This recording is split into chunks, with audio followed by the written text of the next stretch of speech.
धारानगरी नाम के एक राज्य में राजा भोज शासन करते थे। राजा भोज देवी सरस्वती के उपासक थे।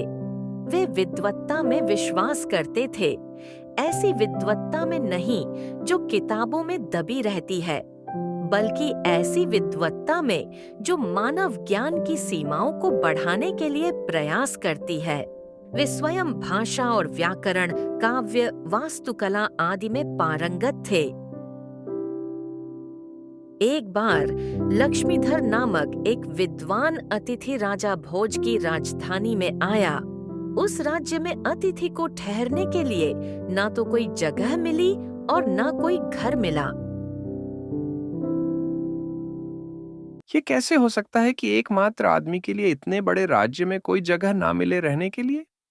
खैर, कोशिश करते हैं, क्या पता कोई मिल ही जाए। घर की व्यवस्था न होने पर वह विद्वान सीधे राजा के महल गया और उन्हें सारी बात बताई। राजा अपनी बुद्धि और ज्ञान को लेकर इतना घमंडी और स्वाभिमानी हो गया था कि उसे यह भी नहीं पता था कि वह निर्णय क्या ले रहा है। मंत्री जी, आप किसी को अस्थायी रूप से अपने घर से बाहर निकाल दें और हमारे अतिथि को ठहरा दें। एक लंबे और निराशाजनक दिन की जांच के बाद अमात्य ने एक मामूली बुनकर पर ध्यान केंद्रित किया। उसने सोचा, इस अनपढ़ आदमी को आसानी से अपना घर छोड़ने के लिए राजी किया जा सकता है। अब इससे ही मेरा काम बनेगा। मंत्री ने उस बुनकर से बात की, उसके सामने अपनी सारी बात रखी, लेकिन इस बात पर सहमत होने के लिए बुनकर को राजी नहीं किया जा सका। इसके बजाय वह आदमी राजा के महल में भाग गया। राजा भोज को दंडवत प्रणाम कर उस बुनकर ने एक कविता सुनाई जो इस प्रकार थी। हे राजन, मैं भी कविता लिखता हूं, किंतु वह सुंदर नहीं बनती। मुझे विश्वास है कि प्रयास से मैं सुंदर कविताएं लिख सकता हूं। हे सम्राट, जिनकी पादुकाएं पराजित राजाओं के मुकुटों के रत्नों से सजी हैं, मुझे आपकी शिक्षा चाहिए। क्या मुझे कविता लिखनी चाहिए, कपड़ा बुनना चाहिए, या अपना घर और आपका राज्य छोड़ देना चाहिए? राजा उस व्यक्ति की साहित्यिक प्रतिभा को देखकर दंग रह गया जिसे वे अशिक्षित मानते थे। भोज ने तुरंत आदेश दिया कि वैकल्पिक व्यवस्था की जाए। एक बार भोज पड़ोसी राज्य के एक विद्वान के साथ ग्रामीण क्षेत्र में घूमने गए। चलते चलते वे दोनों साहित्य में डूब गए और कारण वे अपना रास्ता भूल गए। गांव में पहुंचकर जहां एक बूढ़ी औरत अपने खेत की रखवाली कर रही थी, वे रुके और पूछा, आदरणीय माता जी, ये सड़क कहाँ जाती है? सड़क कहीं नहीं जाती, ये यही रहती है। इस पर चलने वाले लोग ही कहीं जाते हैं। तो बताओ, तुम कौन हो? हम यात्री हैं माँ। यात्री तो केवल दो ही हैं, सूर्य और चंद्रमा। सच सच बताओ, तुम कौन हो? तभी विद्वान बोलता है, माँ, हम अतिथि हैं। अतिथि तो केवल दो ही होते हैं, एक धन है और दूसरा यौवन। अब बताओ, तुम कौन हो?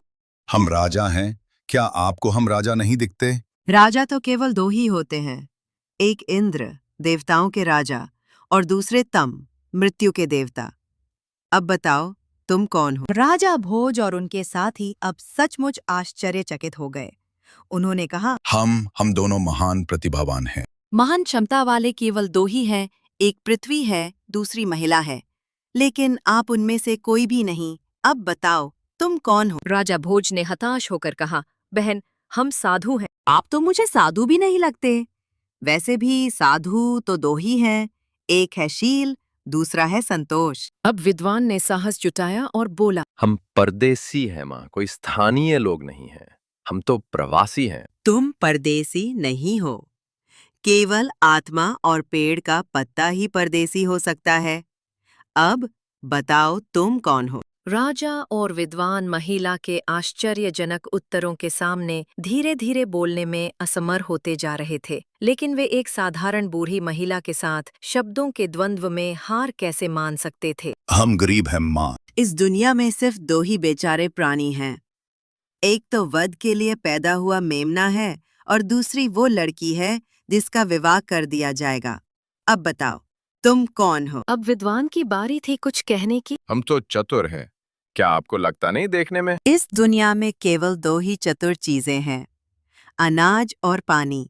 तुम कौन हो? इस पर राजा भोज और अतिथि विद्वान दोनों ने करहाते हुए कहा, हम हार गए हैं।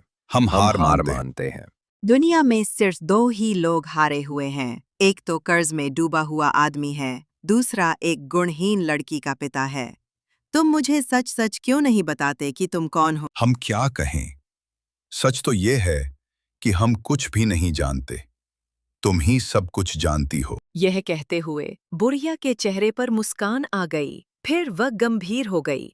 उसने दयालु और शांत स्वर में कहा, तुम दोनों को अपने धन और विद्या का बहुत घमंड हो गया था।